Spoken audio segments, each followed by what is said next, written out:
Assalamualaikum. Waalaikumsalam. Silakan masuk Ibu, silakan duduk. Iya. Saya tutup pintunya dulu ya Bu untuk menjaga privasi. Iya, terima kasih.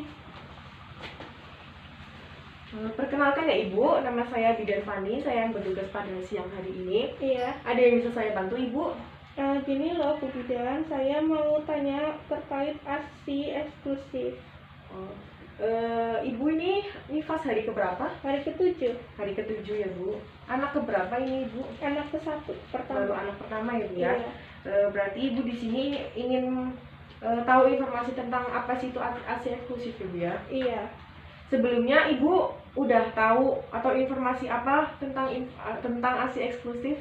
Belum tahu. Belum tahu sama sekali Ibu? Iya, belum Baik, tahu. nanti saya akan berikan sedikit informasi ya Ibu ya. Iya. Jadi ASI eksklusif adalah bayi yang hanya diberikan ASI tanpa tambahan cairan atau makanan kecuali obat, vitamin, mineral sampai umur 6 bulan Bu. Iya.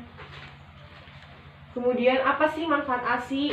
Manfaat ASI itu yaitu sebagai nutrisi, daya tahan tubuh, meningkatkan kecerdasan, meningkatkan jalinan kasih sayang, penghematan obat-obatan, tenaga, sarana kesehatan, dan menciptakan generasi penerus bangsa yang tangguh dan berkualitas Ibu. Iya. Kemudian ada zat kekebalan dalam ASI. Yang pertama itu karena faktor bifidus ya Ibu. Jadi faktor bifidus itu mendukung proses perkembangan bakteri yang menguntungkan dalam usus bayi untuk mencegah pertumbuhan bakteri yang merugikan. Kemudian ada laktoferin, yaitu mengikat zat besi dalam ASI sehingga zat besi tidak digunakan oleh bakteri patogen untuk pertumbuhannya. Kemudian ada anti alergi, mengandung antivirus polio dan membantu pertumbuhan selaput usus bayi sebagai perisai untuk menghindari zat-zat merugikan yang masuk ke dalam peredaran darah. Kemudian ada jenis-jenis ASI. Yang pertama ada kolostrum. Kolostrum merupakan cairan yang pertama kali cairan kental yang berwarna kekuning-kuningan dibanding susu matur. Kemudian diskresi hari pertama sampai ketiga bila dipanaskan akan menggumpal, sedangkan ASI matur itu tidak. Kemudian merupakan pencahar yang ideal untuk membersihkan mekonium usus bayi yang baru lahir dan mempersiapkan saluran pencernaan makanan bayi bagi makanan yang akan datang. Lebih banyak mengandung karbohidrat, protein, mineral, antibodi yang memberikan perlindungan bagi bayi sampai umur 6 bulan dibandingkan dengan ASI matur. Bu. Iya. Kemudian air susu masa peralihan, yaitu merupakan ASI peralihan dari kolostrum sampai menjadi ASI yang matur. Diskresinya dari hari ke-4 sampai hari ke-10. Kemudian kadar proteinnya itu semakin rendah, sedangkan kadar karbohidratnya itu dan lemak semakin meninggi dan volumenya semakin meningkat. Kemudian ada air susu matur. Air susu matur merupakan air ASI yang disekresi dari hari ke-10 dan seterusnya. Komposisinya relatif konstan. Merupakan cairan yang berwarna putih kekuningan yang diakibatkan karena warna cakaswen, riboflavin, dan karoten yang terdapat di dalamnya. Tidak menggumpal jika dipanaskan. Terdapat antimikrobial, yaitu faktor lain dari antibodi atau kekebalan tubuh terhadap infeksi seperti protein dan hormon-hormon. Kemudian bagaimana? Ibu sudah mengetahui gimana caranya memperbanyak ASI? Belum tahu. Ya, jadi yang pertama itu caranya bayi menyusu setiap 2 jam selama 10-15 menit di setiap payudaranya ya Ibu. Kemudian bangunkan bayi, buka baju atau bedong yang membuat merasa gerah, duduklah selama menyusui. Iya. Kemudian pastikan bayi menyusui dengan posisi yang baik. Susui bayi dengan di tempat yang tenang, nyaman, dan minumlah setiap kali ibu sedang menyusui. Tidur bersebelahan dengan bayi sehingga dapat menyusui setiap saat. Kemudian ibu mengoptimalkan istirahat dan asupan nutrisi ibu. Kemudian ada cara pemerahan untuk ASI ya Bu dengan menggunakan tangan. Yang pertama Ibu cuci tangan sampai bersih dengan menggunakan air mengalir.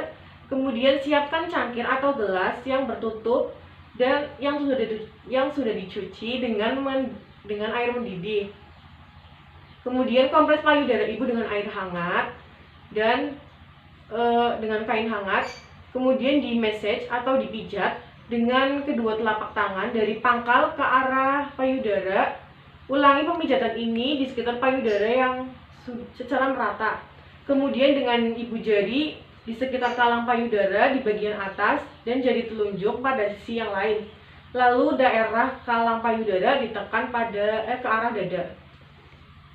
Kemudian daerah talang payudara diperah dengan ibu jari dan telunjuk dengan memijat atau menekan puting karena dapat menyebabkan rasa nyeri atau lecet. Kemudian ulangi tekan, perah, lepas, tekan, perah, lepas pada mulut ASI yang tak keluar. Setelah beberapa kali maka ASI akan keluar. Gerakan ini diulang sekitar talang payudara pada semua sisi agar yakin bahwa ASI telah diperah dari semua segmen payudara. Kemudian ada cara penyimpanan dan pemberian ASI ya ibu. Yang pertama, simpan di udara yang terbuka atau bebas 6-8 jam. Kemudian jika di lemari es dengan suhu 44 derajat Celcius 24 jam, di lemari es pendingin yang beku min 18 derajat Celcius 6 bulan. ASI yang telah didinginkan bila dingin dipakai jangan direbus karena kualitasnya akan menurun dan unsur kekebalannya juga akan menurun. ASI tersebut cukup didiamkan beberapa saat di suhu kamar ibu. Kemudian ada cara penerapan ASI eksklusif pada ibu bekerja. Yang pertama, selama cuti hanya memberikan ASI saja. Yang kedua, sebelum masa cuti habis ubah pola minum bayi dengan ASI perah. Kemudian sebelum berangkat bekerja, susui bayi terlebih dahulu. Selama di kantor, perah ASI setiap 3-4 jam. Simpan di lemari es dan bawa pulang. Setelah itu hangatkan dengan sendok ya ibu. Bagaimana bu? Apakah ibu sudah jelas?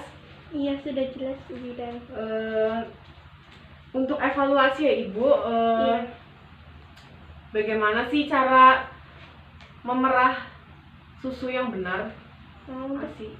cara memerah ASI yang benar, pertama kita cuci tangan terlebih dahulu dengan air mengalir. Kemudian kompres payudara dengan handuk atau kain hangat. Kemudian dipijat pada area payudara. Kemudian siapkan gelas atau wadah yang tertutup untuk menampung ASI-nya. Kemudian dengan cara teknik ditekan, lepas, tekan, perah, lepas, tekan, perah, lepas, seperti itu. Ya, sudah betul ya. Berarti ibu sudah memahami apa yang sudah saya jelaskan ya ibu. Iya. Baik, saya sudah selesai memberikan informasinya. Semoga bermanfaat untuk ibu ya ibu, bisa menerapkannya di rumah ya bu ya. Iya. Terima kasih ibu. Terima kasih juga Bu Bidan.